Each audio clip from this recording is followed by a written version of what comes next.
नमस्कार मित्रों, मैं हूं नेटन भानु और आपका चैनल एडवर्टेक्स पे स्वागत है। मित्रों, हम लोग ज्योग्राफी में जियोमॉर्फोलॉजी का इंट्रोडक्शन देख चुके हैं और अभी हम लोग उसको आगे बढ़ाते हैं। थोड़ा सा हम लोग और डेप्थ में चलेंगे और ये वाला जो लेक्चर है वो किसी भी एग्ज़ाम के लिए आपका काम आएगा। नॉर्मल ज्योग्राफी का लेक्चर है और जो जियोमॉर्फोलॉजी से रिलेटेड कोई सा भी एग्ज़ाम हो तो वो वहाँ पे आपको ये दिखेगा, इससे सवाल आपको दिखेंगे। ठीक है मित्रों, आइए हम लोग बिना टाइम वेस्ट किए इसमें बढ़ते हैं। ठीक, ओरिजिन ऑफ अर्थ। जियोमॉर्फोलॉजी में पहला टॉपिक क्या है? Origin of earth. Origin of earth से क्या तात्पर्य है कि अर्थ का जो बनावट है, अर्थ कैसे बना। ठीक है, अर्थ जो बना वो जिस प्रकार बना होगा उस प्रकार से और भी प्लैनेट्स बने होंगे। ठीक है, तो बस हम सारे चीज़ों को मिला करके हम ये फाइंड आउट करना चाहते हैं कि ओरिजिन ऑफ द अर्थ कैसे हुआ, मतलब किस तरह से अर्थ का फॉर्मेशन हुआ। तो उसमें सबसे पॉपुलर जो थ्योरी हमारे पास है वो नेबुलर थ्योरी है। किनका? लैप्लेस का। ठीक है मित्रों, ये क्या है कि ये मॉडल जो है सबसे ज़्यादा एक्सेप्टेड मॉडल है। ठीक है, जिसमें 4 बिलियन साल पहले, 4 बिलियन ईयर्स एगो अर्थ का फॉर्मेशन हुआ था। इनफैक्ट सोलर सिस्टम का फॉर्मेशन हुआ था। तो अर्थ का फॉर्मेशन मतलब कोई अलग से अर्थ तो बना नहीं होगा, सब एक साथ ही मोटा मोटी बन रहे थे। इसमें क्या था कि एक नेबुला होता था। नेबुला क्या होता है? यहाँ देखिए एक फोटो है छोटा सा। ठीक है, ये नेबुला है, ये नेबुला है।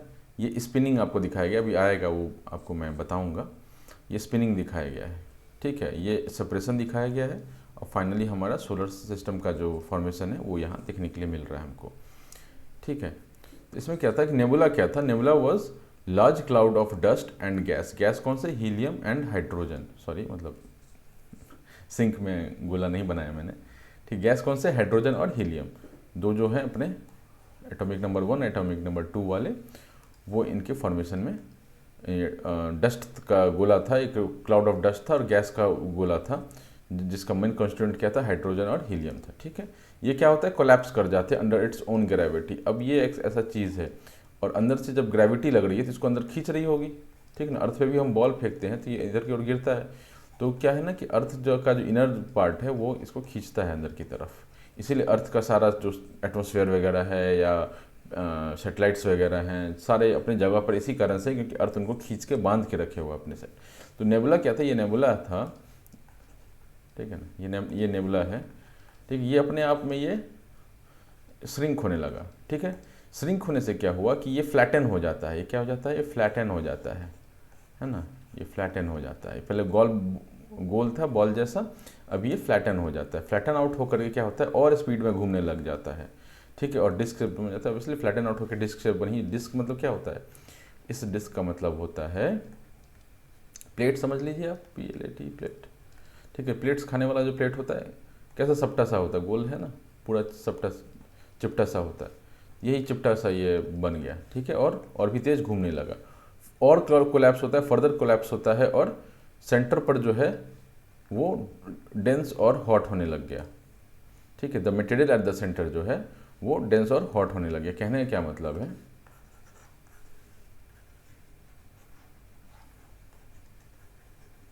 ये पढ़ाते पढ़ाते ना थोड़ा ये गंदा हो जाता है, तो थोड़ा साफ कर लेते हैं। ठीक है, आइए।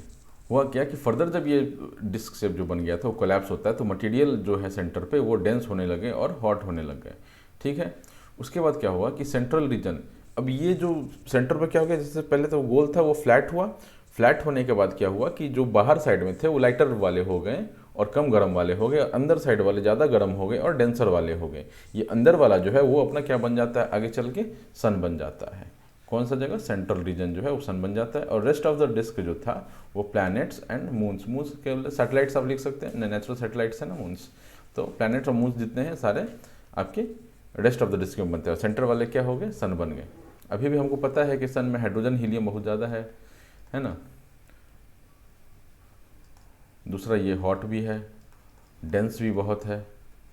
ठीक है, ये अपने को भी पता है। अब इस चीज़ को देखने के लिए जब ऐसा कोई भी चीज़ आपको हम बताएंगे तो उस पर आप क्या करेंगे? हमें क्रॉस क्वेश्चन करेंगे या किसी को भी क्रॉस क्वेश्चन करेंगे। ठीक है, आधी मैच्योर कब होता है? आधी मैच्योर तब होता है ना जब वो किसी भी चीज़, लॉजिकल बात भी हो, उस पर वो क्रॉस क्वेश्चन करे।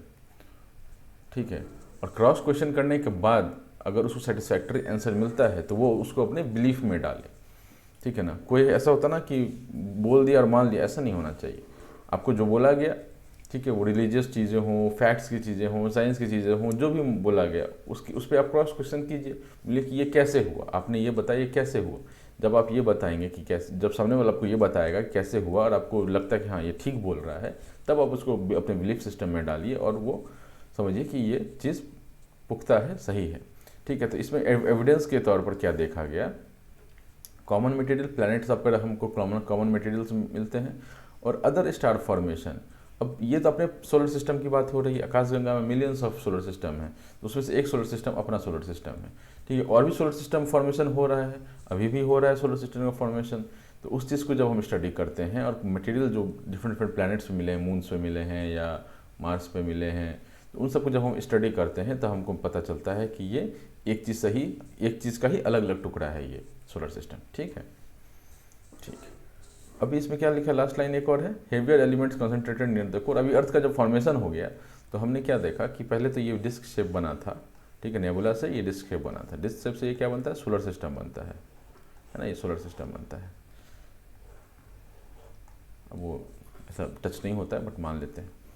ठीक है, अपना कौन सा है, मरकरी, वीनस, अर्थ, तीसरा वाला अपना अर्थ वाला सिस्टम है, ये अपना अर्थ है ना, ये अर्थ है। तो जैसा फॉर्मेशन यहाँ पे हुआ था तो ये भी स्पिन कर रहा था, ये वाला भी स्पिन कर रहा था। तो इसमें भी क्या होगा कि सेंटर पे जो होगा वो हैवियर मटेरियल कंसंट्रेट हो गया और बाहर साइड में जो है वो लाइटर मटेरियल कंसंट्रेट हो गया। ठीक है मित्रों, तो ये लैप्लास की थ्योरी थी। अब लैप्लास की थ्योरी को और पढ़ने के लिए और समझने के लिए हमने दो चार चीज़ें और पढ़ी। कैसे पता चलता है,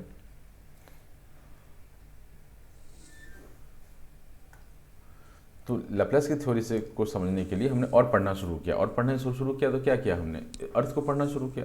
ऑब्वियसली हम अर्थ पे हैं तो सबसे पहले अर्थ को ही पढ़ेंगे।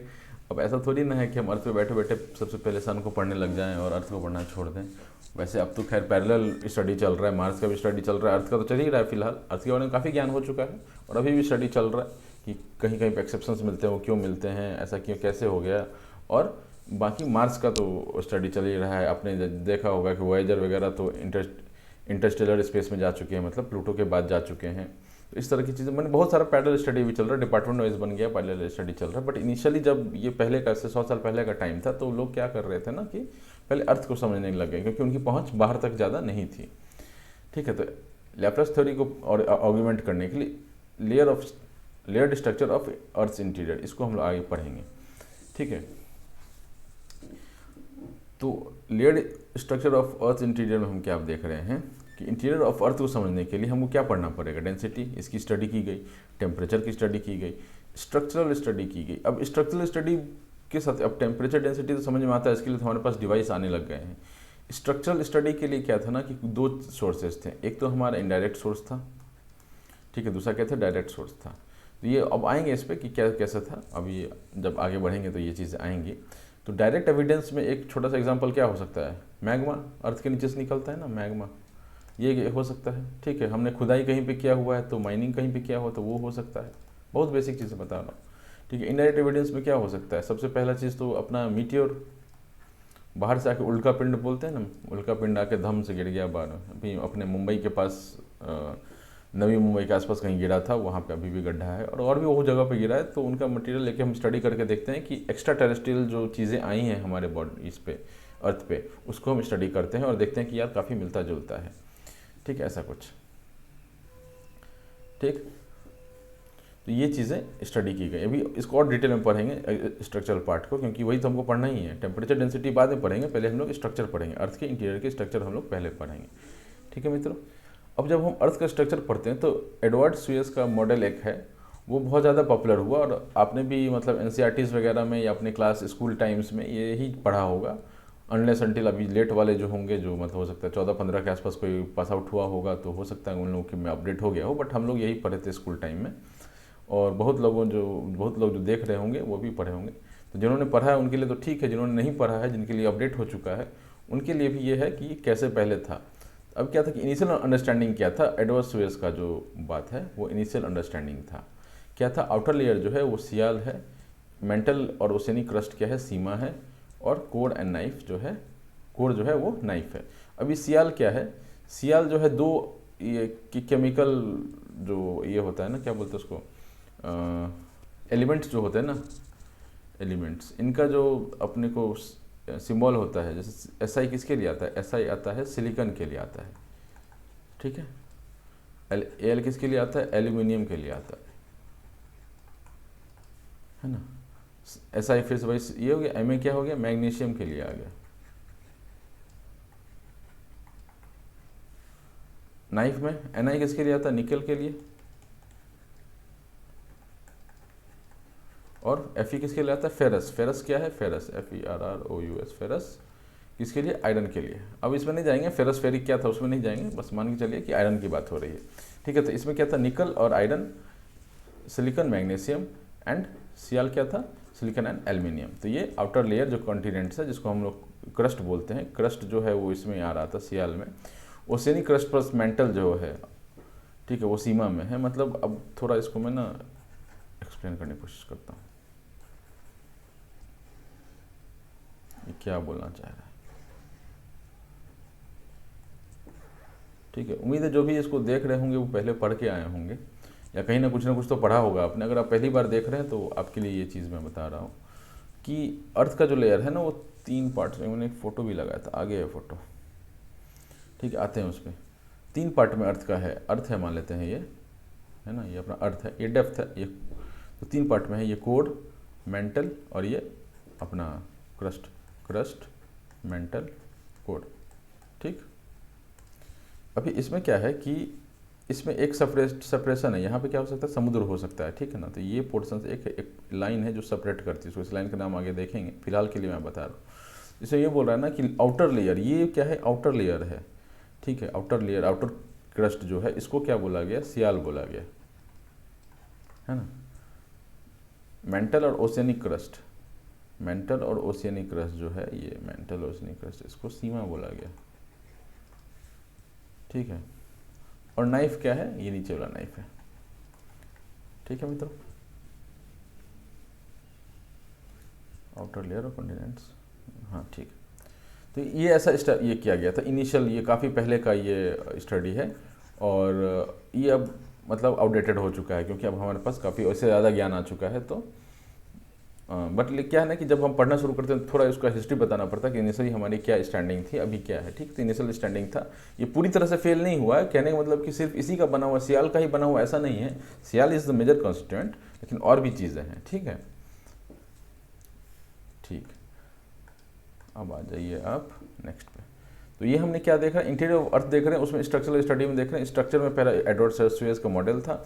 अभी स्ट्रक्चर को पता करने के लिए हमारे पास कुछ तरीके हैं, जो इनडायरेक्ट एविडेंस है, उसका पहला एक पार्ट देख रहे हैं हम लोग, ठीक है। इनडायरेक्ट एविडेंस का एक पार्ट देख रहे हैं, उसका नाम है seismic wave studies, seismic wave studies, ठीक है। अभी सिस्मिक वेव स्टडीज़ क्या है, बेसिकली मैकेनिकल वेव्स हैं, ठीक है, जिनको रिक्वायर होता है मीडियम का प्रोपगेशन के लिए। प्रोपगेशन मतलब ट्रैवल, ठीक है।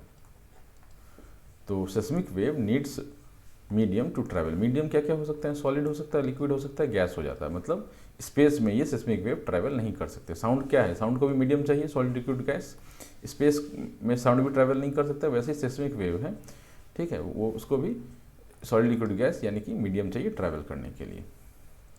और एक और चीज़ है इसमें, जो साउंड में भी आपको देखने के लिए मिलता है कि their behaviour changes with change in medium. Medium अगर बदलता है, मतलब सॉलिड से लिक्विड, लिक्विड से गैस, या गैस से सॉलिड, कैसे भी हम अगर एक मीडियम से दूसरे मीडियम में जाते हैं तो उनका बिहेवियर चेंज होता है, ठीक है। इसमें क्या है कि और भी मॉडल्स, और भी मतलब वेव्स हैं, बट हमारे लिए 2 इंपॉर्टेंट हैं, वो है पी वेव और एस वेव, ठीक है। ये मोस्टली यूपीएससी के क्वेश्चन है, ऐसे सवाल मैंने अभी स्टेट पीएससी वगैरह में नहीं देखा है, but you never know.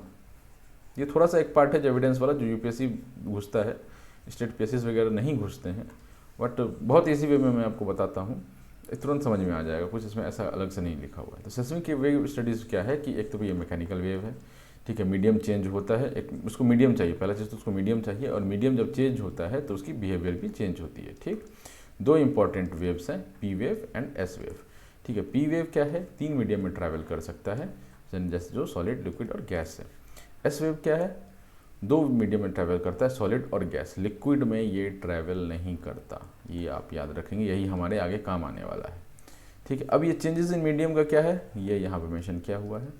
Highest speed इसका सॉलिड में होगा, उससे कम लिक्विड में होगा, और गैस में सबसे कम स्पीड होगा। ठीक है, तो गैस की तो बात ही नहीं आएगी क्योंकि हम अर्थ के अंदर जाएंगे। ठीक है ना, ठीक है, ठीक है। अभी एस वेव पहले देखते, सेकेंडरी वेव की बात पहले कर लेते हैं। अब क्या हुआ कि नॉर्थ पोल पर खड़े होकर के सेकेंडरी वेव, ये नॉर्थ पोल दिख रहा है ना आपको, ये नॉर्थ पोल है ना। नॉर्थ पोल से इसको क्या है कि ये छोड़ा गया, वेव्स को छोड़ा गया। तो इसमें क्या देखा गया कि वेव्स जो है वो ऐसे करके ऐसा टर्न होकर के यह बन रही थी। ये पोर्शन जो है, अब ये जो पोर्शन देख रहे हैं पूरा यहाँ से ये है ना, ये उसका बहुत बड़ा एक शैडो जोन बनता है। ठीक है, अब इसका दो मायने हो सकता है कि चाहे यहाँ मीडियम ना हो, क्योंकि एस वेव छोड़ा है ना हमने, एस वेव छोड़ा है और इतना बड़ा शैडो रीजन बन रहा है, मतलब कि चाहे तो उसके रास्ते में लिक्विड आ गया होगा या फिर उसके आगे में वैक्यूम आ गया होगा। यही दो कारण हो सकता है। शैडो वेव कब बनता है, शैडो वेव तभी बनेगा ना जब चाहे तो मीडियम गायब हो जाए, मीडियम चाहिए ना ट्रैवल करने के लिए, मीडियम गायब हो जाए, और अगर मीडियम है तो लिक्विड हो जाए। दो ही केस में ऐसा हो सकता है, इसे कंक्लूजन में देखेंगे। बट अब इतना समझ चलिए कि ये शैडो रीजन क्यों बना, चाहे तो लिक्विड मिला होगा उसको, वेव नहीं ट्रैवल कर पाई होगी, या फिर वैक्यूम मिला होगा। ठीक है, एब्सेंस ऑफ मीडियम जिसको हम बोल सकते हैं वो मिला, इसलिए इतना बड़ा शैडो रीजन बनता है। तो इसमें क्या देखा गया, ऑब्जर्वेशन क्या था इसमें कि very large S wave shadow zone बनता है, बहुत बड़ा एस वेव शैडो जोन। ये बहुत बड़ा है ना, ये कितना बड़ा है। ठीक है, this suggested that there was liquid zone below the outer solid zone. ठीक है, क्यों ये लिक्विड मान लिया, क्योंकि एब्सेंस ऑफ मीडियम तो नहीं हो सकता ना, अभी अर्थ के अंदर वैक्यूम थोड़ी होगा। ठीक है, इसलिए उन्होंने देखा, या फिर और भी जो ये हुए होंगे एक्सपेरिमेंट्स हुए होंगे, उसमें ये दिखा होगा कि अर्थ के अंदर वैक्यूम तो नहीं है, तो वैक्यूम नहीं है मतलब कि एस वेव को क्या मिला होगा, लिक्विड मिला होगा। ठीक है मित्रों, ये हमारा एस वेव था। इसके बाद आ जाइए पी वेव्स पे, फिर से नॉर्थ पोल पर चलते हैं। नॉर्थ पोल पहुँचते हैं, यहाँ से हमने पी वेव छोड़ा। ठीक है, अब ये हम देख चुके हैं, in area of no medium change wave passes undeflected. वो देखा था ना कि चेंज मीडियम से क्या हो रहा था कि वेव जो है वो डिफ्लेक्ट होता था, और चेंज नहीं होगा तो फिर अनडिफ्लेक्टेड पास होगा। लाइट्स में भी होता है, अगर लाइट का भी आपने थोड़ा बहुत साइंस कहीं देखा हो तो मैं आऊँगा फिजिक्स का भी वीडियो लेकर के। ये मान लेते हैं ऐसा है, तो आपने कभी इसमें स्टिक डाला हो तो आपको क्या दिखेगा, स्टिक डालेंगे ना तो पानी के नीचे जब जाएगा ना तो थोड़ा ऐसा दिखेगा, स्टिक टेढ़ा दिखेगा, या फिर इसका जो फ्लोर है थोड़ा ऊपर दिखेगा। तो बेसिकली क्या हो रहा है कि रिफ्लेक्शन जो है, चूँकि मीडियम यहाँ पे चेंज हो जाता है, यहाँ पे पानी पानी आ जाता है, तो इससे क्या है कि ये जो सरफेस है उठा हुआ दिखता है, ये स्टिक जो सीधा दिखना चाहिए था वो टेढ़ा दिखता है। तो ये आप कभी करके देख सकते हैं। तो बेसिकली मीडियम चेंज से क्या हो रहा है कि लाइट को भी फ़र्क पड़ रहा है, ये तो वेव्स है। ठीक है ना, तो इनको भी फ़र्क पड़ता है। तो देयर, हाँ, इसमें यह बोला जा रहा है कि जब हमने इधर से ये पी वेव्स को छोड़ दिया तो दो स्मॉल शैडो जोन्स बनते हैं, two small shadow zones between which deflected waves are absorbed. ये देखिए, ये फोटो आप देख रहे हैं ना, ये शैडो जोन, ऐसा ये shadow zone and this one is the shadow zone. ये दो छोटे छोटे शैडो जोन्स बनते हैं। ठीक है, increase in speed was seen in some cases that pass through the inner core. एकदम सीधा बीचों बीच जो पास किया ना इनर कोर से, उसमें इंक्रीज इन स्पीड देखा गया। ठीक है, which was assumed solid below a liquid layer. अब हम लोग इस पे आते हैं कि अभी हमने एस वेव से क्या देखा कि क्रस्ट से जब नीचे उतरा, ठीक है, क्रस्ट से नीचे उतरा, मेंटल में गया, मेंटल में जब क्रॉस करके पहुंचता है एक जगह पर, तब उसको क्या मिलता है कि यहाँ से ये डिफ्लेक्ट हो गया था, है ना, और ये पूरा शैडो जोन बन गया था। किस केस में, एस वेव्स के केस में। ठीक है, पी वेव्स में क्या मतलब ये पता चल गया कि इस मेंटल के नीचे क्या है, जो आउटर कोर है वो क्या है, लिक्विड है।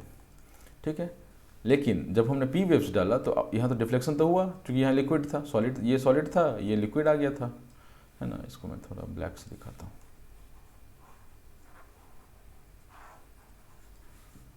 ये देखिए, ठीक है, ये क्या है, क्रस्ट प्लस मेंटल है, ये वाला। ठीक है, इसमें क्या हुआ था, ये सॉलिड था, तो सीधा इसमें एस वेव भी वैसा ही बिहेवियर कर रहा था और पी वेव भी वैसा ही बिहेव कर रहा है। लेकिन जैसे ही लिक्विड शुरू हुआ, ये आउटर कोर है, ये आउटर कोर है। ठीक है, ये क्या है, लिक्विड है तो इसमें एस वेव नहीं घुसता है और बहुत बड़ा शैडो रीजन बन जाता है। ठीक, अभी ये क्या है, पी वेव जब हमने उसको फैलाया तब मीडियम चेंज के कारण डिफ्लेक्शन दिखता है और यहाँ पे कुछ छोटा सा एक शैडो जोन जरूर बनता है, बट यहाँ पे वेव्स तो ट्रैवल कर रही थी, जहाँ पर एस वेव नहीं कर पा रही थी पी वेव ट्रैवल कर रही है, मतलब प्रूफ हो गया कि यहाँ पे लिक्विड है। अगर यहाँ वैक्यूम होता तो पी वेव भी ट्रैवल नहीं कर पाता। ठीक है, तो ये पता चल गया। अब यहाँ देखा गया कि इधर तो घुसा, अब हमको पता था ना सॉलिड में सबसे ज़्यादा, फिर लिक्विड में, फिर गैस में स्पीड का है, स्पीड का है, स्पीड का, ये हम देख चुके हैं ऊपर लिखा हुआ ना। तो सॉलिड से जब ये लिक्विड में गया तो देखा गया कि इसका स्पीड गिरता है, अब फिर अचानक से देखते हैं कि स्पीड उसका तेज हो जाता है। ठीक है, यहाँ से यहाँ कुछ स्पीड में गया, मान लेते हैं एस स्पीड में गया, S1 स्पीड में गया, इसमें क्या था वो S2 स्पीड में ट्रैवल कर रहा था, और इसमें क्या था S3 में ट्रैवल कर रहा था। तो S3 जो है, स्पीड 3 जो था, जो इनर कोर में था, वो किससे बड़ा था, वो आपका S2 से बड़ा था। मतलब कि पता चल गया कि अंदर में क्या है, ये सॉलिड है। ठीक है मित्रों, तो ये पता चल गया कि बीच में लिक्विड है, मतलब क्रस्ट मेंटल के बाद लिक्विड है, और फिर अंदर सबसे अंदर में वो क्या है, वो सॉलिड है। ठीक, अब इससे हम इन्फरेंस क्या निकाल सकते हैं, अब इससे हम डिडक्शंस क्या निकाल सकते हैं, इससे हम कंक्लूजन क्या निकाल सकते हैं, उस पर आते हैं। ये है हमारा ऑब्जर्वेशन। पहला चीज़ इसमें क्या है कि एस्थेनोस्फेयर सेमी मोल्टेन पार्ट कहीं है मेंटल में, क्योंकि वहाँ पर दोनों ही पास कर गए डिक्रीजिंग स्पीड के साथ। अभी क्या है कि सॉलिड और लिक्विड के बीच में एक स्टेट आता है सेमी मोल्टेन स्टेट। ठीक है, सॉलिड लिक्विड, ये ना लिक्विड है ना ये सॉलिड है। आप ऐसा समझ सकते हैं ना, बर्फ में तो नहीं आता है। अब कभी आपने गोल्ड पिघलाते देखा हो ना, कभी सोनार की दुकान पर गए हो और गोल्ड पिघलाते देखा हो, गोल्ड पहले ऐसा था, ये पिघल के सेमी मोल्टेन बनता है, ये लिक्विड नहीं बनता है, सेमी मोल्टेन बनता है स्टेट में, ऐसा कुछ दिखेगा आपको भरा भरा सा, है ना। ये सेमी मोल्टेन बीच का एकदम पेस्टी पेस्टी टाइप का होता है। आप समझ लीजिए जो टूथपेस्ट है वो क्या है, सेमी मोल्टेन टाइप का है, सॉलिड तो नहीं है, दाबेंगे तो पच से हो जाता है, लिक्विड भी नहीं है, बीच का कुछ है सेमी मोल्टेन टाइप का। तो वैसा कुछ जो है हमारा एस्थेनोस्फेयर है, क्योंकि यहाँ से दोनों ही पास कर गया। अगर लिक्विड होता तो सेकेंडरी पास नहीं कर पाता, लेकिन प्राइमरी सेकेंडरी दोनों पास कर जाते हैं, लेकिन बोथ डिक्रीजिंग स्पीड, मतलब कि सॉलिड से सेमी मोल्टेन और फिर लिक्विड स्पीड की बात कर रहा हूँ मैं, है ना। तो वही पहला लाइन बोलना चाह रहा है कि सेमी मोल्टेन जो है वो क्या है, एस्थेनोस्फेयर है, वहाँ से दोनों ही पास हो गए डिक्रीजिंग स्पीड के साथ। ठीक है, beyond asthenosphere mantle rocks are dense. ठीक है, मतलब कि एस्थेनोस्फेयर के बाद जो वो गया होगा तो स्पीड बढ़ा होगा। ठीक है, तो स्पीड क्यों बढ़ा होगा, क्योंकि मेंटल रॉक्स जो था वो क्या था, डेंस था। हमको पता है ना कि सॉलिड में दोनों ही सबसे ज़्यादा स्पीड से ट्रैवल करते हैं। ठीक, मेंटल इज सॉलिड, तो हम इसे ये भी बोल सकते हैं कि मेंटल जो है वो सॉलिड है। आउटर कोर इज लिक्विड, ये मैं आपको बता चुका हूँ अभी डायग्राम में कि आउटर कोर कैसे दिखा कि लिक्विड है, क्योंकि एस वेव वहाँ से पास नहीं किया और पी वेव पास किया विथ डिफ्लेक्शंस। ठीक है, स्पीड भी गिरा होगा और डिफ्लेक्शन भी दिखा। और इनर कोर सॉलिड है, क्योंकि पी वेव का स्पीड यहाँ बढ़ता हुआ नजर आया। तो इन शॉर्ट जो एक डायग्राम है, एक आपको ये सब समझ में आ गया। अब ये डायग्राम के थ्रू आपको ये याद रखना है, जो स्टेट पीएससीज वाले हैं उनके लिए इंपॉर्टेंट है, ये वाला पार्ट इंपॉर्टेंट है। ऊपर जो मैंने बताया है वो इंपॉर्टेंट है, बट वो अभी ज़्यादा मैंने देखा है सवाल इतना डेप्थ में नहीं गया है। ये इंपॉर्टेंट है कि पी वेव और एस वेव का बिहेवियर कैसा होता है अलग अलग पार्ट में। तो सबसे पहले कौन सा आता है, लिथोस्फेयर। ठीक है, लिथोस्फेयर सबसे पहला आता है। ये देखिए, ये लिथोस्फेयर है, लिथोस्फेयर सॉलिड है, हमको ये पता है ना, ये सॉलिड है। इसमें क्या हो गया, पी वेव और एस वेव दोनों का स्पीड जो है वो इंक्रीज होता है। इस एस्थेनोस्फेयर उसके बाद आता है, ये क्या है, सेमी मोल्टेन स्टेट में है। ठीक है, दोनों का स्पीड गिरता है, जीरो नहीं हो रहा, गिर रहा है स्पीड। ठीक है, उसके बाद आउटर मेंटल आता है, ये क्या है, सॉलिड, अभी हमने पढ़ा, दोनों का स्पीड बढ़ता है। इनर मेंटल वो भी सॉलिड है, दोनों का स्पीड बढ़ता है, ये भी सॉलिड है, सॉलिड है। इसके बाद आउटर कोर में ये देखिए, ये क्या है, लिक्विड स्टेट में है। यहाँ पर क्या हुआ कि पी वेव का स्पीड गिर गया और एस वेव जो है वो जीरो हो जाता है, डिफ्लेक्ट कर जाता है, ऐसा जो शैडो जोन बन रहा था ना। और लास्ट आता है, चूंकि इसमें ये घुस ही नहीं पाया, चूंकि आउटर कोड में घुस ही नहीं पाया एस वेव, इसलिए यहाँ पर एस वेव का बिहेवियर नहीं लिखा हुआ है, यहाँ पर से पी वेव का बिहेवियर लिखा हुआ है, क्योंकि यहाँ से पी वेव पहुँचा था और इसका स्पीड जो है बढ़ रहा है, मतलब ये पार्ट सॉलिड है, ये सॉलिड है, ये लिक्विड है, ये फिर ये भी सॉलिड है, सॉलिड सॉलिड सॉलिड। ठीक है, सॉलिड। ठीक है, एक पार्ट लिक्विड है, इसीलिए बहुत बड़ा शैडो जोन बन रहा था, एस वेव नहीं घुस पा रहा था वहाँ पे। ठीक है, अभी इंटीरियर ऑफ द अर्थ के बारे में आप एनसीईआरटी से रेफरेंस ले सकते हैं, एनसीईआरटी क्लास 11 चैप्टर 3 है, वो रेफरेंस ले सकते हैं। मोटा मोटा मैं आपको बता देता हूँ, ये भी मैंने वहीं से उठाया है जब मैं नोट्स बना रहा था अपने लिए। तो ठीक, तो इंटीरियर ऑफ द अर्थ, अभी हमने आपको देखा था ना, डायरेक्ट सोर्सेज और indirect sources. Structure of the earth के लिए हम लोग डायरेक्ट सोर्स और इनडायरेक्ट सोर्स की बात कर रहे थे, कैसे हमको पता चलता है उनके बारे में। तो ये यहाँ पर इनके बारे में विस्तारपूर्वक लिखा हुआ है। डायरेक्ट सोर्सेज क्या है? Rocks from the mining area, ठीक है, और वोल्केनिक एरप्शंस। इसमें क्या निकलता है? मैग्मा निकलता है, मैग्मा, लावा, जो भी आप नाम जानते हो, ठीक है ना। ये डायरेक्ट एविडेंस है, क्योंकि सीधा हम घुस के देख रहे हैं या कुछ निकल रहा है अंदर से, तो उससे हम देख रहे हैं। इनडायरेक्ट एविडेंस क्या क्या है? अर्थ के इंटीरियर की स्टडी करने के लिए, उसके लिए क्या है? Analysing rate of change of temperature and pressure from surface towards the interior. ये अगर अपना अर्थ है, इसके अंदर टेम्परेचर का रेट चेंज और प्रेशर का रेट चेंज, दोनों का हम रेट देखते हैं, किस रेट से वो चेंज हो रहा है, उससे हमको अंदर के बारे में पढ़ने के लिए मिलता है। अब ये इससे ये पता चला कि जब टेम्परेचर और प्रेशर दोनों जैसे ही आप अंदर बढ़ते जाएंगे, तो टेम्परेचर और प्रेशर दोनों जो है वो बढ़ता ही है, ठीक है। ऊपर जब जाते हैं अब तो प्रेशर घटता है और टेम्परेचर भी घटता है। नीचे जब अंदर घुसते जाएंगे तो टेम्परेचर भी बढ़ता है, प्रेशर भी बढ़ता है। अब यहाँ पे कुछ एक्सेप्शन हो सकते हैं, उस पर हम लोग अभी नहीं जा रहे हैं, बट मोटा मोटा ऐसा ही है, ठीक। इनडायरेक्ट सोर्स और क्या है? मीटियर्स, ठीक है, ऊपर से उल्का पिंड आकर गिरा धरती पर और उसको साइंटिस्ट लोग उठा उठा के अपने घर ले गया, पढ़ना शुरू कर दिए।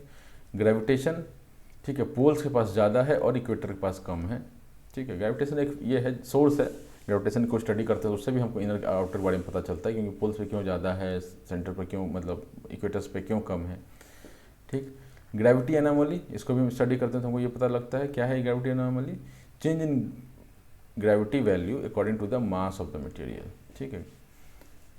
इस चीज़ को ग्रेविटी एनोमली के थ्रू हम लोग इंटीरियर ऑफ द अर्थ का बिहेवियर भी पढ़ पाते हैं। मैग्नेटिक सोर्सेज, ठीक है, नॉर्थ पोल साउथ पोल। एक अर्थ क्या है? अर्थ अपने आप में एक मैग्नेट है, ठीक है ना। अर्थ अगर कोई फिजिक्स स्टूडेंट होंगे या फिर नॉर्मली भी ये जनरल नॉलेज की बात है कि अर्थ अपने आप में एक मैग्नेट है। अपना जो नॉर्थ पोल है और ये साउथ पोल है, राइट। तो ये अगर अर्थ को मैग्नेट जब मानते हैं तो अर्थ का जो नॉर्थ है वो एक्चुअली मैग्नेट का साउथ है, और अर्थ का जो साउथ पोल है वो मैग्नेट का नॉर्थ है, ठीक है। तो जब भी आप इधर एक स्ट्रिंग से मैग्नेट को हैंग करेंगे तो ये नॉर्थ और ये साउथ की तरफ पॉइंट आउट करने लग जाता है। ये अपने आप एडजस्ट होकर के जिधर उसको दिखना है उधर दिखने लग जाता है, ठीक है। सेस्मिक वेव्स, ये देख चुके हैं कैसे हमने स्टडी किया था सेस्मिक वेव्स के थ्रू, तो ये आप पढ़ सकते हैं, वही चीज़ें हैं। अब आ जाइए स्ट्रक्चर ऑफ द अर्थ पर, अर्थ का स्ट्रक्चर। अब ये 2 फोटोज़ हैं यहाँ पे, ये है ना, एक ये फोटो, ये सबसे ज़्यादा इंपॉर्टेंट है। बाकी चीज़ें हैं इंपॉर्टेंट, लेकिन ये आपको कंठस्थ होना चाहिए। कंठस्थ मतलब याद होना चाहिए। क्या है इसमें? हाँ, इसमें क्या है? Structure of the earth. मोटा मोटा स्ट्रक्चर हमको क्या पता है? Crust, mental and core. क्या पता है मोटा मोटा स्ट्रक्चर? ये देखिए, ये एटमॉस्फेयर हुआ, ये दिख रहा है ना, बादल बादल दिख रहा है, ये लैंड दिख रहा है, ये सी दिख रहा है, ये क्रस्ट है। क्रस्ट, इतना पार्ट क्रस्ट है, ठीक है। ये मेंटल है, ठीक है, ये आउटर कोर है। अभी इसमें भी 2 पार्ट होगा, इनर मेंटल, अपर मेंटल, लोअर मेंटल है, कुछ ऐसा, कुछ 1-2 पार्ट होगा इसमें।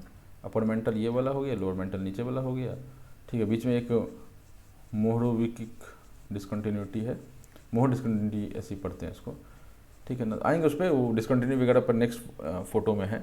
बट आपको क्या मैं बता रहा हूँ, मोटा मोटा 3 पार्ट है, crust, then we have mantle, then we have core, ठीक। अब ये क्रस्ट, मेंटल और ये जो कोर हम देख रहे हैं, इसमें एक चीज़ समझने वाली है, अभी नेक्स्ट फोटो में भी वो चीज़ पता चलेगा कि इसको जो है ब्रायोस्फीयर बोल देते हैं। क्या बोलते हैं? ब्रायोस्फीयर बोलते हैं। स्पेलिंग देखते हैं आगे, ठीक है। ये इसको क्या बोलते हैं? मेसोस्फीयर बोल देते हैं।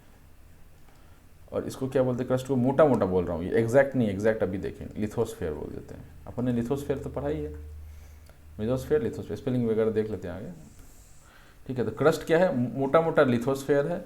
मेंटल क्या है? मोटा मोटा मेसोस्फीयर है। और कोर क्या है? ये मोटा मोटी नहीं, ये एग्जैक्ट है, ब्रायोस्फीयर है, ठीक। तो ये आपको 3 लेयर पता चल गया। अब इसको थोड़ा और डिटेल में स्टडी करते हैं कि क्रस्ट के नीचे मेंटल, मेंटल के नीचे कोर। क्रस्ट में भी 2 पार्ट हैं, upper crust and lower crust. Mantle में भी अपर मेंटल, लोअर मेंटल, और कोर में भी आउटर कोर और इनर कोर, ठीक ठीक। अब ये फोटो बहुत ज़्यादा इम्पोर्टेंट है, ठीक है। आपकी गर्लफ्रेंड से भी ज़्यादा इम्पोर्टेंट फ़ोटो है ये। ज्योग्राफी में वो भी जियोमॉर्फोलॉजी की नज़र से बहुत ज़्यादा इंपॉर्टेंट फोटो है। ठीक, अब इसमें देखिए कि सबसे पहले नीचे से देखना शुरू करते हैं, ठीक है ना। पहला क्या है, एक सेकेंड, पहला क्या है, ये जो आप देख रहे हैं ये सेपरेशन, इसके नीचे क्या है, दो पार्ट है, outer core and inner core.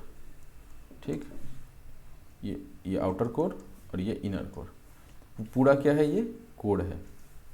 इधर मैं लिखता हूँ, इधर ये बड़ा इस पर लिखा हुआ है ना, इधर हम नहीं छेड़ते हैं, इधर लिखते हैं। ठीक है, ये पूरा कोड है।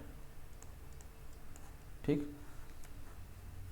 पूरा कोर है, इसमें दो पार्ट है, आउटर कोर और इनर कोर। ये पूरी कोर क्या है, वो ब्रायोस्फीयर के बराबर है। जो ब्रायोस्फीयर जितना को बोलते हैं उतना ही हमारा कोर भी है। अब इसमें क्या है कि आउटर और इनर के बीच में जो डिसकंटिन्यूटी है इसकी हम सेपरेटिंग लाइन एक है। ठीक है, ये इमेजिनरी लाइन नहीं है, थोड़ा कुछ लेयर्स है, पतला सा एक लेयर है जो मूव करता है, और कोई कांस्टेंट भी नहीं है कि एकदम गोल ही होगा, वो ऊपर नीचे उबड़ खाबड़, जैसे जमीन अपने को दिखता है ना ऊपर नीचे उबड़ खाबड़, वैसा ही है वो लाइन्स भी। इसको क्या बोलते हैं, लेहमैन डिसकंटिन्यूटी। ठीक है, तो सबसे पहले आ गया आउटर कोर और इनर कोर के बीच में क्या आ गया, लेहमैन डिसकंटिन्यूटी।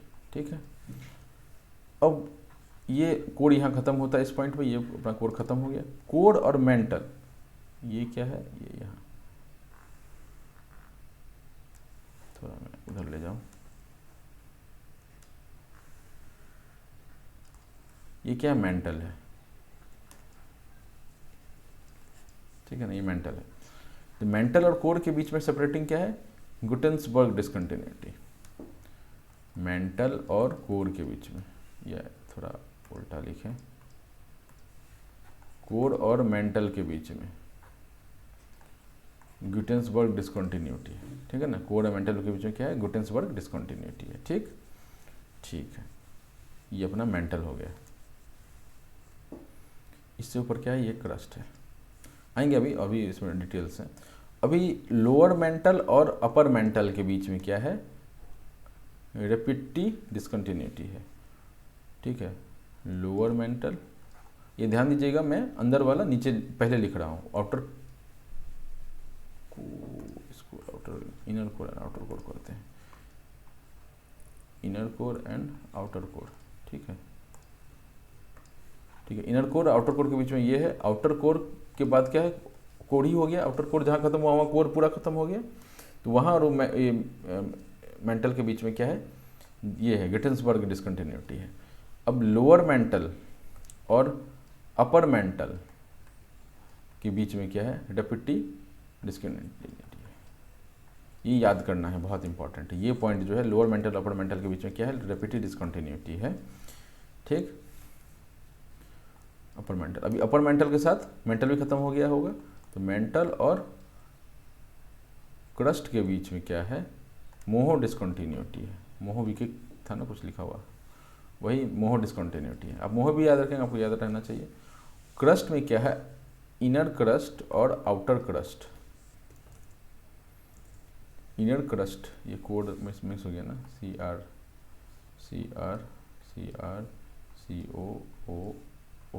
ठीक है ना, ये कोड है इसलिए CO कर दिया मैंने, C और CR कर दिया। इनर कोर और आउटर कोर के बीच में क्या है अपना, कॉन्ड्रैट डिसकंटिन्यूटी है। अब ये आपको सीरीज में याद होना चाहिए। ठीक है, अब ये पता है ना कि 3 लेयर हैं तो बीच में 2 तो डिसकंटिन्यूटी होगा। 2 तो कौन है, एक गुटेन्सबर्ग डिसकंटिन्यूटी है और एक मोहो डिसकंटिन्यूटी। ये काफ़ी कॉमन है, आपको शायद पता भी होगा ये। ठीक है, गुटेन्सबर्ग कौन सा है, ये वाला है, कोर और मेंटल के बीच में, और मेंटल और क्रस्ट के बीच में मोहो डिसकंटिन्यूटी है। ठीक है, लेकिन एक पर्टिकुलर लेयर कोर के बीच, में भी एक डिसकंटिन्यूटी है, वो है लेहमैन डिसकंटिन्यूटी, इनर और आउटर के बीच में। मेंटल में लोअर और अपर मेंटल के बीच में रेपिटिव डिसकंटिन्यूटी। और अब याद करते चलिए ये सब, अब अलग से कितनी बार जब डिवाइस करेंगे तो आपको फिर दिक्कत नहीं होगा। और इनर कोर और आउटर कोर के बीच में क्या ये है, कॉन्ड्रैट डिसकंटिन्यूटी है। ठीक, इतना क्लियर है। अब आ जाइए इसमें दूसरे फैक्ट्स पे आ जाते हैं। ठीक है, उसमें नाइफ लिख दिया, मेजर कंस्टिट्यूएंट नाइफ ही, इसलिए नाइफ लिखा हुआ है। ठीक है, ठीक, अभी इसमें ना एक कॉन्सेप्ट आता है, मैंने बोला था ना आपको कि मेंटल और मेसोस्फीयर जो है वो मोटा जो है वो एक जैसा है, लेकिन एग्जैक्टली नहीं है। क्यों मैंने ऐसा बोला था? क्योंकि मेंटल तो ये पूरा है, मेंटल जहाँ से शुरू होता है जहाँ ख़त्म होता है उसके बीच में पूरा मेंटल है। लेकिन अपर मेंटल में एक पार्ट है जिसको सेमी मोल्टेन, अपन देखा था ना भी, सेमी मोल्टेन, जहाँ से स्पीड स्लो होकर एस और पी दोनों ही पास हो रहे थे, ये सेमी मोल्टेन पार्ट है। ठीक है, इसको क्या बोलते हैं? एस्थेनोस्फेयर बोलते हैं। ये क्या है? सेमी मोल्टेन है। ये कहाँ पे है? मेंटल में है। मैंने मेंटल को ही सेपरेट कर रहा है एक ढंग से, ये देखा जाए तो अपर मेंटल को ये दो पार्ट में बांट रहा है। ऑल दो अपर मेंटल है, लेकिन ऊपर और नीचे को सेपरेट करने वाला एक ये एस्थेनोस्फेयर है। तो हम क्या बोलते हैं कि एस्थेनोस्फेयर का जो नीचे है, नीचे वाला एरिया है मेंटल का, उसको हम मेसोस्फेयर बोल देते हैं, और एस्थेनोस्फेयर के ऊपर वाला जो है उसको हम लिथोस्फेयर बोल देते हैं। मतलब लिथोस्फेयर में क्या है? क्रस्ट तो आएगा ही, प्लस क्रस्ट के अलावा और क्या है? मेंटल है या अपर मेंटल है एबव एस्थेनोस्फेयर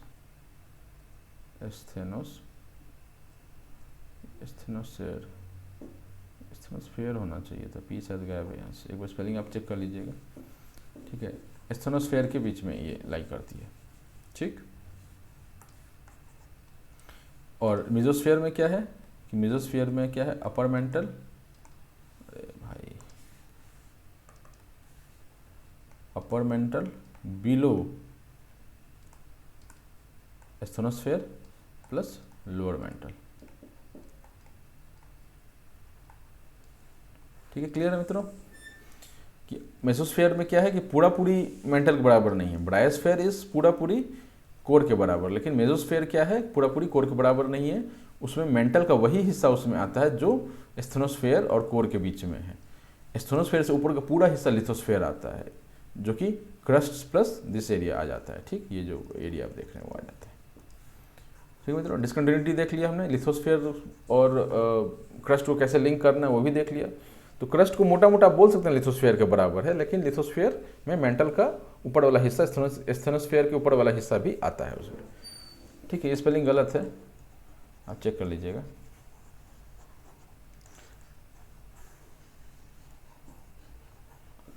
ठीक है, चलिए ठीक है, इसको आगे बढ़ाते हैं। इतना समझ में आ गया होगा, नहीं समझ में आया तो एक बार आप फिर से थोड़ा पीछे जाके इसको देख सकते हैं।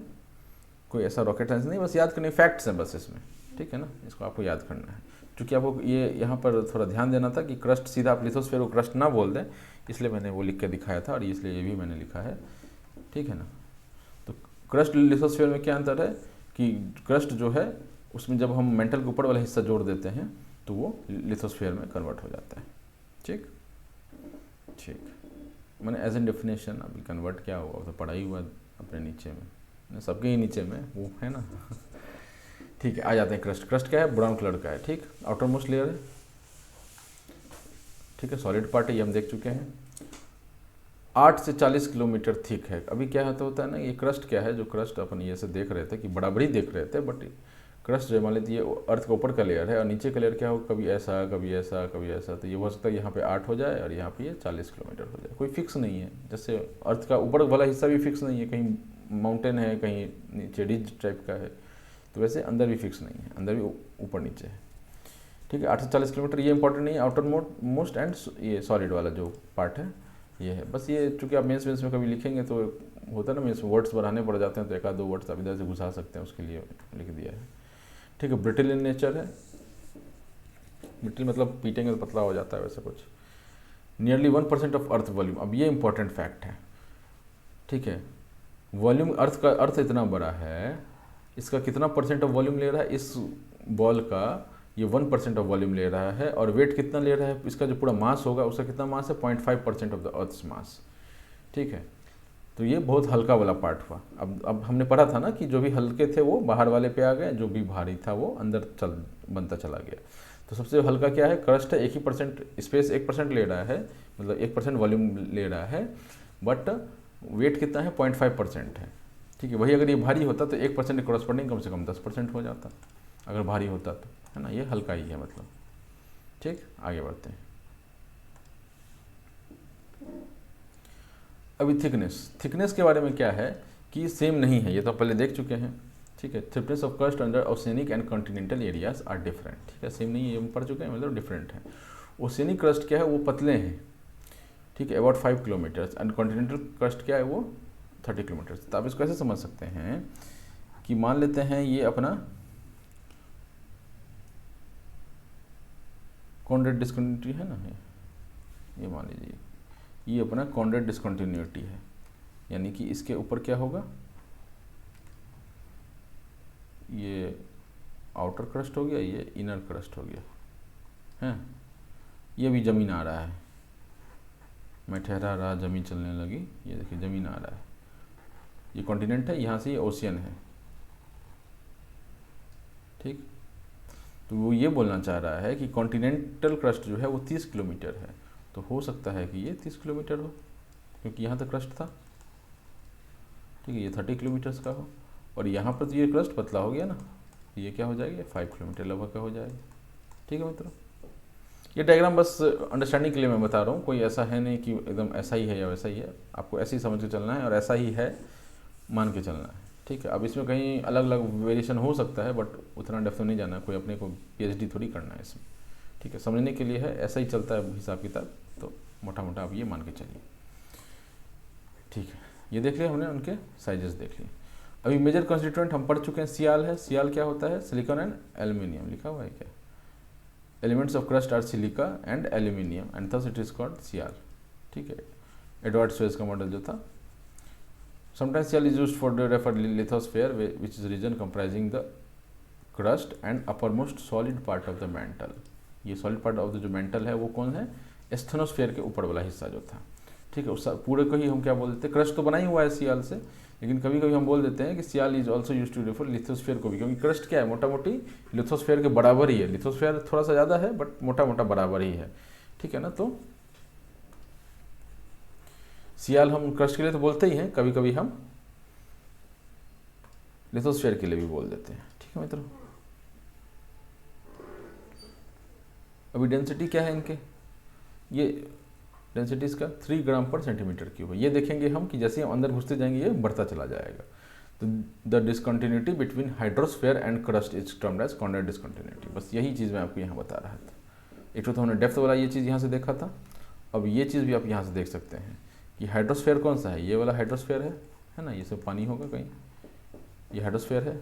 हाइड्रोस्फेयर और क्रस्ट के बीच में ये जो क्रस्ट है, नीचे वाला जो क्रस्ट पार्ट है, ठीक है, ये वाला पार्ट है, इसके बीच में डिसकंटिन्यूटी है, इसको हम ये जो बीच में है, ये लाल लाल से दिखा रहा हूँ मैं अभी, इसको बोल देते हैं कॉन्ट्रैक्ट डिसकंटिन्यूटी, ठीक, वही यहाँ से बोलना चाह रहा है।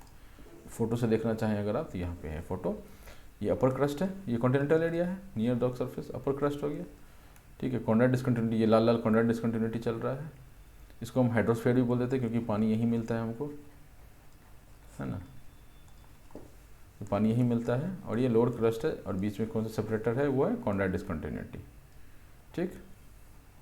और क्रस्ट को मेंटल से कौन सेपरेट कर रहा है, वो है ये मोहो डिसकंटिन्यूटी। ये देखिए, तो अभी आप देख पा रहे होंगे कि ये कोई ऐसा एकदम स्ट्रेट लाइन नहीं है, ये ऊपर नीचे आगे पीछे भी है, ये आप देख पा रहे होंगे, ठीक है मित्रों। नेक्स्ट पार्ट पे आते हैं, कौन सा है वो, मेंटल, ठीक है। अभी कोर तक पढ़ के हम लोग इसको लेक्चर को फिनिश करेंगे, थोड़ा जल्दी अब यहाँ से बढ़ाते हैं क्योंकि फैक्ट्स हैं और वही चीज़ों को कंपैरेटिवली रिपीट किया गया हुआ है, ठीक है, समझाने का अब ज़्यादा कुछ इसमें रहा नहीं है। द डिसकंटिन्यूटी बिटवीन क्रस्ट और मेंटल विच डिसकंटिन्यूटी है, उसको मोहरोविच और मोहो डिसकंटिन्यूटी ज़्यादा बोल लेते हैं, ठीक है।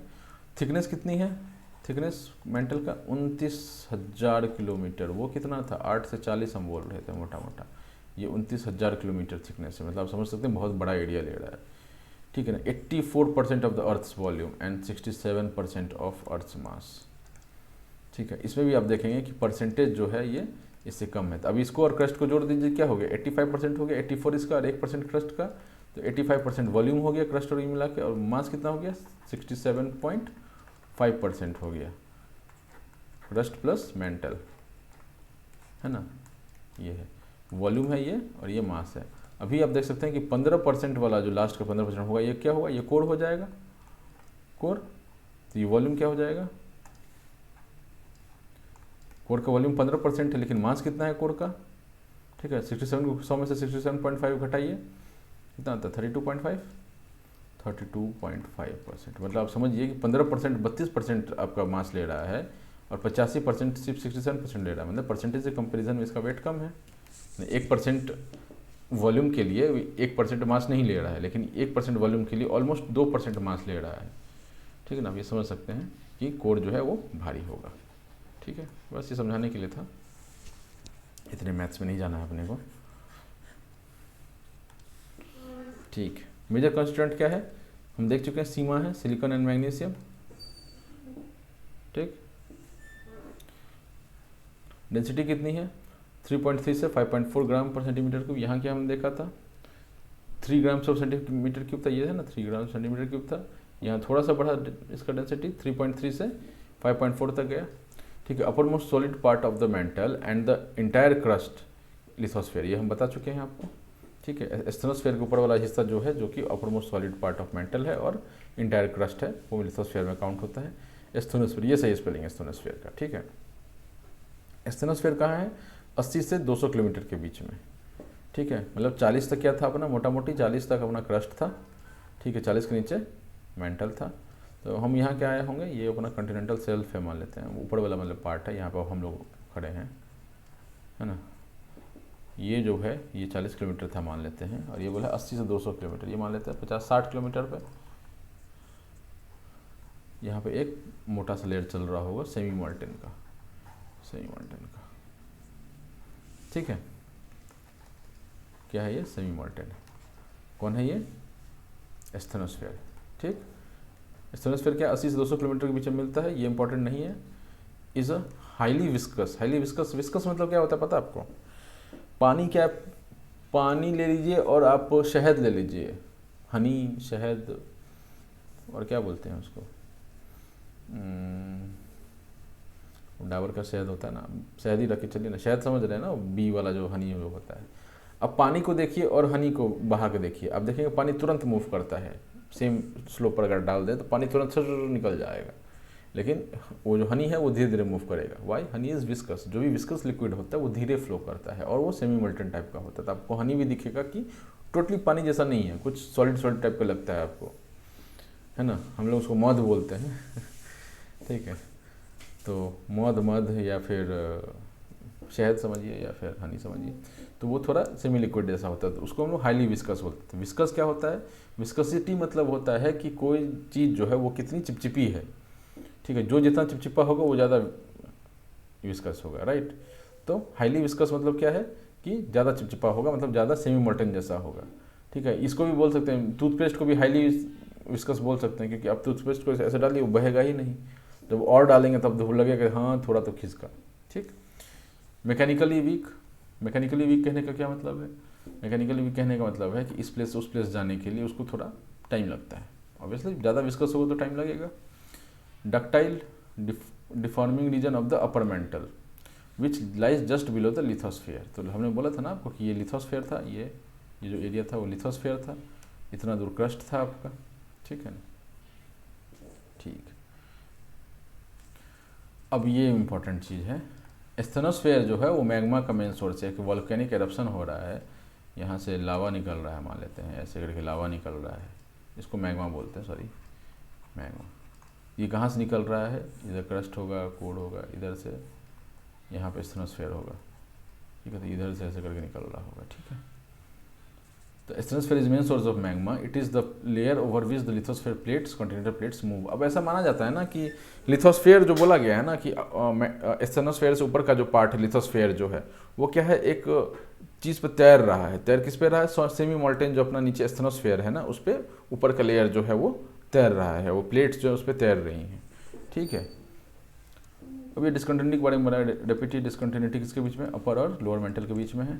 ठीक है, the portion of mantle which is just below the lithosphere और asthenosphere but above the core is mesosphere. ठीक है, मेसोस्फीयर का भी डेफिनेशन आपको हम बता चुके हैं, एस्थेनोस्फीयर और कोर के बीच में जो भी चीज़ें हैं दैट इज मेसोस्फीयर। एस्थेनोस्फीयर के ऊपर क्या है, वो अपना लिथोस्फीयर है। ठीक है, अब ये प्लेट्स आप देख सकते हैं, ये प्लेट्स अपने वर्ल्ड का प्लेट है। ठीक है ना, यूरेशियन प्लेट है, इंडियन प्लेट है, अरेबियन प्लेट है। ठीक है, अरेबियन प्लेट ये है, ये अफ्रीकन प्लेट है बड़ा सा जो दिख रहा है, साउथ अमेरिकन प्लेट है, कैरेबियन प्लेट है, कैरेबियन प्लेट इसको बोला गया हुआ, ये नॉर्थ अमेरिकन प्लेट है। बहुत सारे प्लेट्स हैं, नाम आप देख सकते हैं, फिलिपिनो, जुआन डे फूका, ये सब छोटे छोटे प्लेट्स हैं ना, इनके ये सब नाम है। ठीक है ना, ये पैसिफिक प्लेट है बड़ा सा जो दिख रहा है, पैसिफिक प्लेट है, ये ऑस्ट्रेलियन प्लेट है। जो यहाँ भी ऑस्ट्रेलियन प्लेट है, ये ऑस्ट्रेलियन प्लेट है, ठीक है। तो आप ये देख सकते हैं ये सारे प्लेट्स जो हैं ना वो किसके ऊपर है, स्टेनोस्फीयर के ऊपर है, और वो घिसते हैं, रगड़ाते हैं, टकराते हैं, मुरझाते हैं और बहुत कुछ कर रहे हैं। वो क्या क्या कर रहे हैं हम आगे देखेंगे, बट अभी के लिए इतना ही आप याद रखिए, एक समुद्र जैसा कुछ है जिसपे वो नाव जैसा प्लेट्स मूव कर रहे हैं, ठीक ठीक है। लास्ट पार्ट कोर पे आइए और इसको हम लोग खत्म करते हैं। इनर मोस्ट पार्ट है, ये हम लोग देख चुके हैं, पता ही है हमको। इनर मोस्ट पार्ट है सराउंडिंग द अर्थ सेंटर, ठीक है, सेंटर को सराउंड कर रहा है, इसलिए ये अर्थ है, इसके सेंटर को ये सराउंड कर रही है ना, ये वही बोलना चाह रहा है। गुटेन्सबर्ग डिस्कंटिन्यूटी क्या है, कोर और मेंटल के बीच में है। It is compose mainly of Fe and that is iron and निकल, नाइफ वही बोलते हैं कभी कभी हम इसको, मतलब मेन कॉन्स्टिट्यूंट वही है। Core constitutes 15% of volume and 32.5% of earth mass, ये हम बात कर चुके हैं कि बहुत ज़्यादा भारी है, मैंने 1% पे 2% मास ले रहा है, 1% वॉल्यूम पे 2% मास ले रहा है, इसलिए सबसे ज़्यादा भारी है। डेंसेस्ट है, इसका 9.5 से 14.5 ग्राम पर मीटर सेंटीमीटर क्यूब चला गया, ठीक। कोर कंसिस्ट ऑफ 2 सब layers, inner core and outer core, ये हम देख चुके हैं। इनर कोर जो है वो सॉलिड स्टेट में है एंड आउटर कोर जो है वो लिक्विड स्टेट में है। ये हमने किससे देख रहा था, पी और एस वेव से देख लिया था, ये हमको पी और एस वेव से पता लग गया था। लेमन डिस्कंटिन्यूटी क्या था, अपर कोर और लोअर कोर के बीच में था। और ब्रायोस्फीयर किसको बोलते हैं, पूरा कोर को जो है ना, refers the core of earth या sometimes the whole interior, ठीक है। तो ब्रायोस्फीयर मान के चलिए जितना भी कोर है ना वो सारा कुछ ब्रायोस्फीयर के अंदर में आता है, ठीक है मित्रों। तो इस लेक्चर को हम लोग यहीं समाप्त करते हैं। जहाँ पर धीरे होने का वहाँ पे मैं धीरे हो जाऊँगा, जहाँ बढ़ा सकते हैं, फैक्ट्स वगैरह हैं, याद करने की चीज़ें हैं, तो वो उसमें क्या ही समझाना है, ठीक है। और अगर आपको ऐसा लगता हो तो आप 1-2 बार देख लीजिए, आपको समझ में आ जाएगा, ज़्यादा टफ नहीं है कुछ ऐसा। तो लाइक, सब्सक्राइब एंड शेयर कर दें प्लीज़। और grex1192 मेरा इंस्टा ID है, आप चाहें तो मुझे वहाँ फॉलो कर सकते हैं, ठीक है मित्रों। अभी के लिए बाय बाय, टाटा।